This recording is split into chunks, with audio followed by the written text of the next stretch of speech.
Welcome to Pulseon Productivity, the go-to podcast where we dive deep into the world of CRM solutions, business automation, and the secrets behind operational excellence. We'll explore innovative strategies and share expert insights to help you streamline your processes, enhance productivity, and ultimately transform your business results. Whether you're looking to optimize your CRM system, integrate powerful automations, or just get a little more organized, you're in the right place. Let's unlock the potential of technology to make your business not just function, but thrive. Now, here's your host, Carol Den Hartog, coming to you from Amazing Business Results.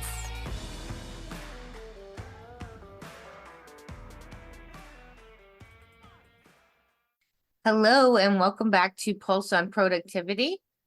We did an episode of Zoho Creator recently, and we got really good feedback regarding this. And we had a lot of questions coming in of what you wanted to ask Lior. So we have Lior Isaac back, the owner and CEO of Amazing Business Results, and we are going to continue with Creator. And so we'll create this session, and eventually there will be a third session talking about Creator as well. So if you have any questions, feel free to send them in, and we'll go over them on the next episode. So let's jump right in. How are you doing, Lior? Very good, very good. How are you today? I'm doing great, thank you. So we have lots of questions for you about Zoho Creator. I think we've piqued everyone's interest on using it and how they could implement it into their business. So that's really cool. Perfect. Let's do it. All right. So the first question is, how can a business identify which processes are best suited for automation with Zoho Creator? Yeah, good question. So some people will, or some developers will have the customer coming to them. They will receive the business requirements and will plan the automation for them. I don't like this approach so much. I think that if as a business I'm spending money on anything, including automation, there need to be some return of investment, which means if you, for example, you are reading emails for 10 hours a day or 10 hours a week, it would make sense for me to do something that you will spend less time on reading emails so I can get more productivity out of you. If this solution will cost me $100,000, probably it's a bad idea. If it will be, let's say, $10,000 relatively to your paycheck, maybe that will be a good idea. So the bottom line is there need to be some return of investment thinking here before jumping into planning and automation. That's my take anyway. Yeah, that's a good point. I've seen many times where people are building things because they're cool and shiny and they're not thinking about what it's actually going to give them in return for their business. Yep, those are the shiny diamonds that people usually chase. And you have your trail and your path, and then you see a shiny diamond somewhere, and you let's pick this one, and that's happening too often, and usually it's happening to emotional business owners. So they are running the business based on emotions versus based on logic.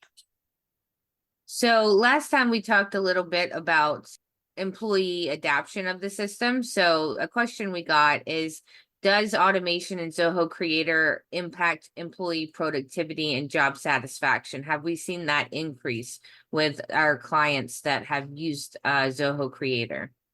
So we saw an increase and decrease. And it's all coming back to why. Why do you need this automation? In some cases, people will have, as we said before, will have a shiny diamond, and they will have the automation based on a cool idea. Mm-hmm.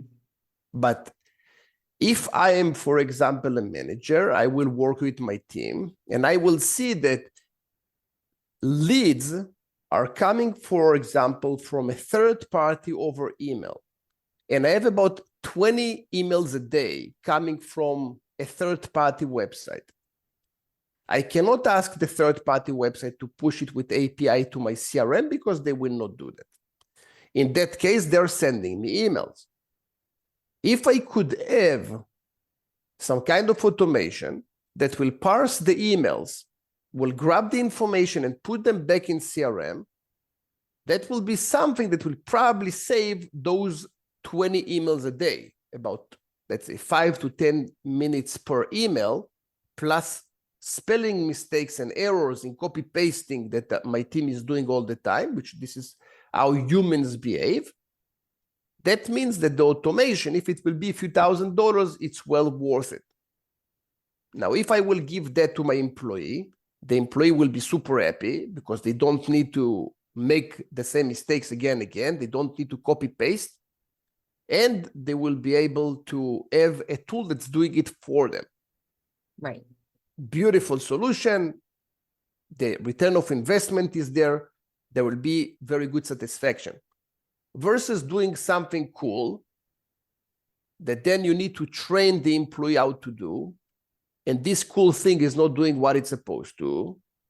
And then we are again doing another change, and the employee is getting frustrated, right? So you can go both ways with increase and decrease productivity based on the way that you're planning the automation that you're setting.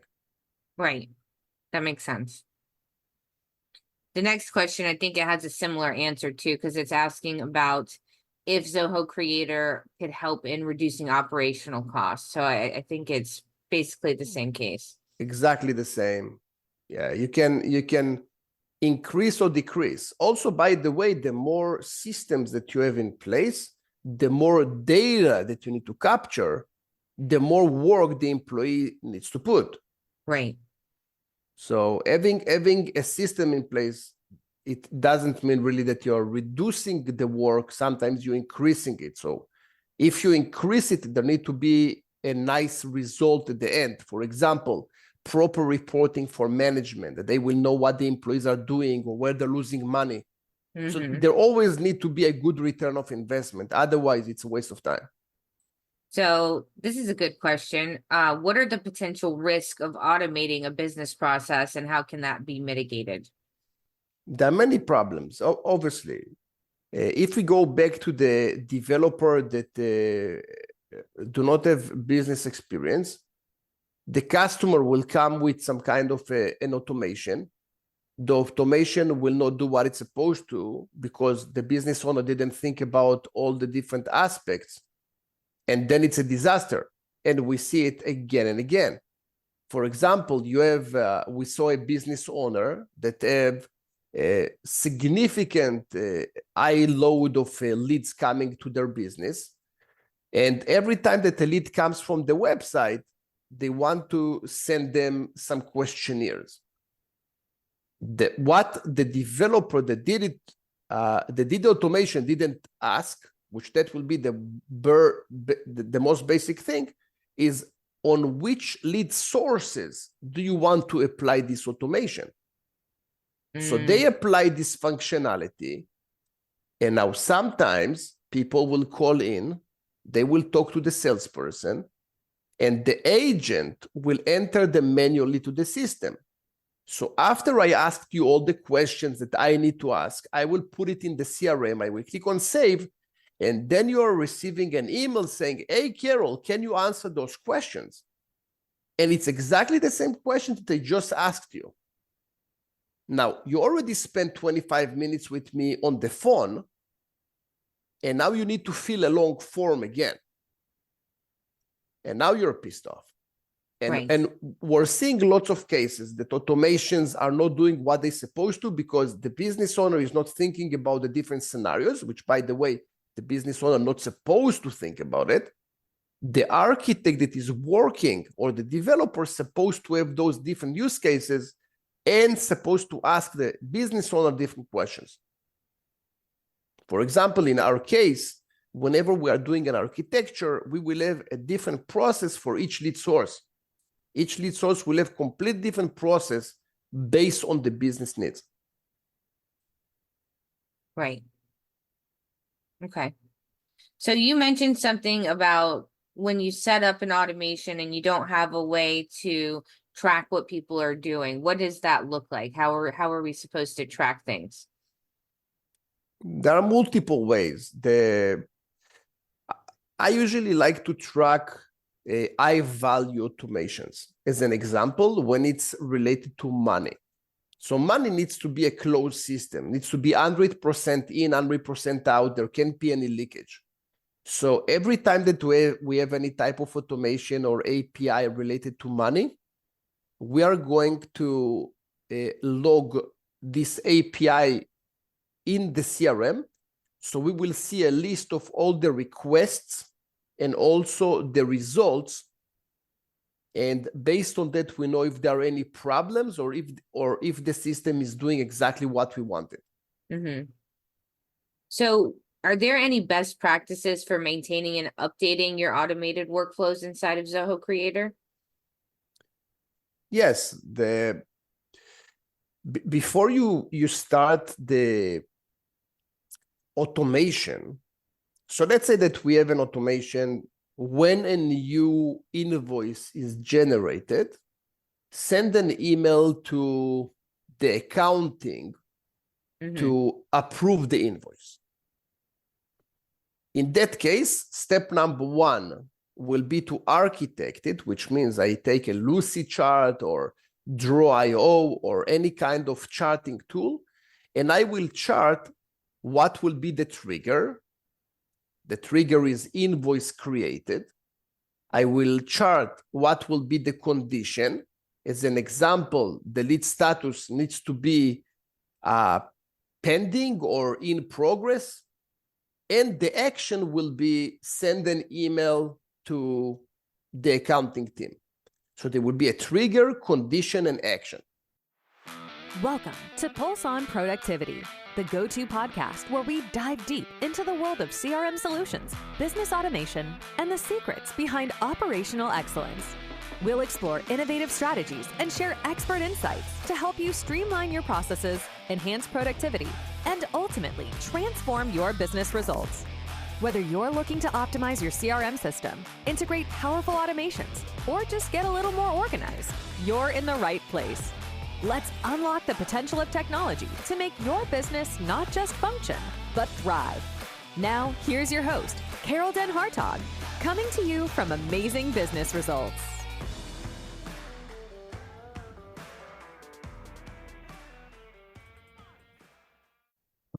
Whenever this is done, step number 2 will be to do it manually. So I will try to do it manually and see if that works and that's doing exactly what I wanted it to do. And if it works well, then I will implement the automation.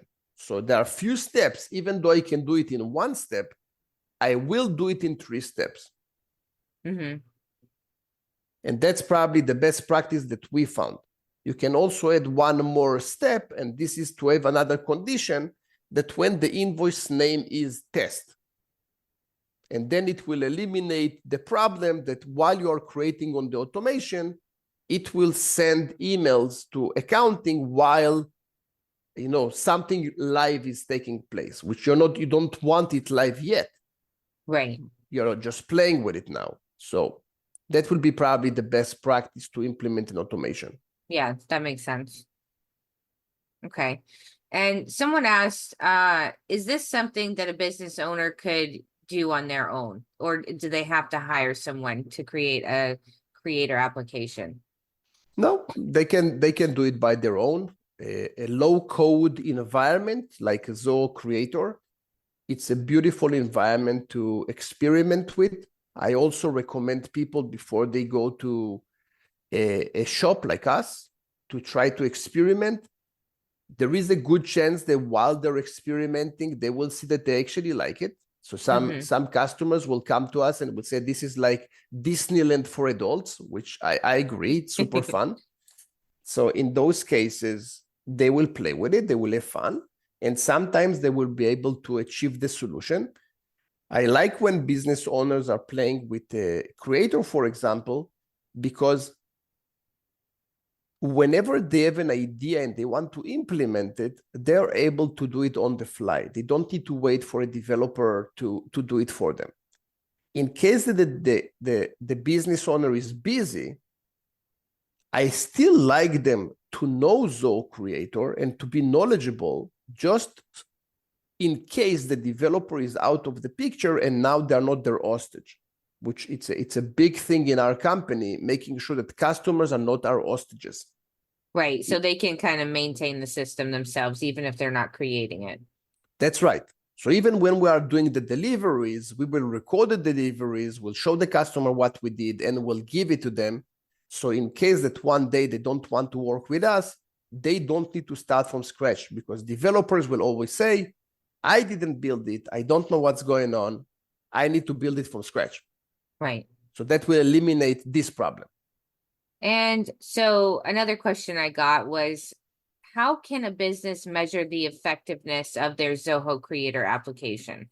How can they know that it's actually doing something positive for their business? It all goes back to the return of investment. So if you're tracking, you're saying, for example, that a specific employee is spending 2 hours a day opening emails, copy-pasting information into Zoho Creator. And now those 2 hours, and by the way, on our website, on amazingbusinessresults.com, we have a calculator that will show you how much money you're saving based on an automation. That's just to help people. It's a free resource, just to help people understand if the automation that they're trying to do is even worth it. So let's say that I have an employee, the employee will have $20 per hour, and now he's investing 2 hours a day into this implementation, into this task. That will be $40 a day. Now, $40 a day times as many hours that you have in a month. So let's say it will be 5 working days. That means 10 hours. That will be $200, if I'm not mistaken. So it's $20 per hour, 10 hours, $200.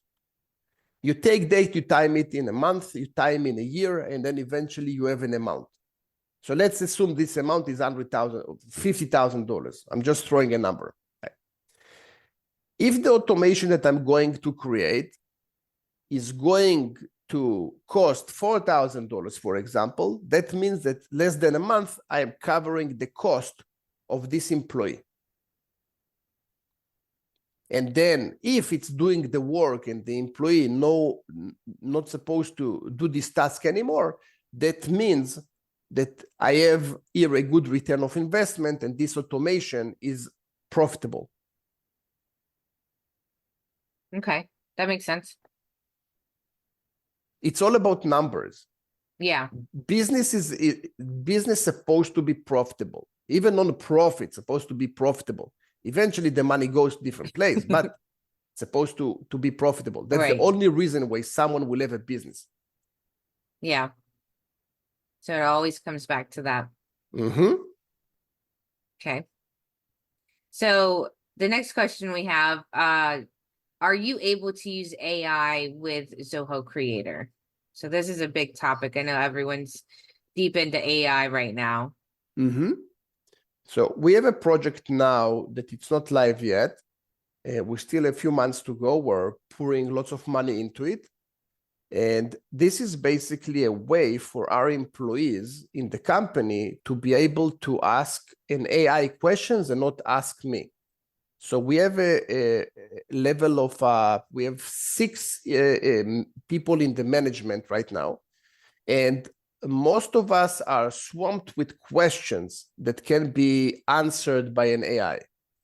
So right now we are in a process of building a knowledge base that can be accessed by AI, and all our brains, all the management brains are going to be poured into this AI, and then using Zoho Creator, employees will be able to ask the AI questions, and the AI will respond exactly the same way that we would, just a little bit better. We already started to do some experiments on the sales cycle, and we saw insane results. It's not even close to what a human would do. So absolutely, right. Yes. Yeah. Yeah, that's going to be really cool once that's finished. Mm-hmm. I'm excited about that. Okay.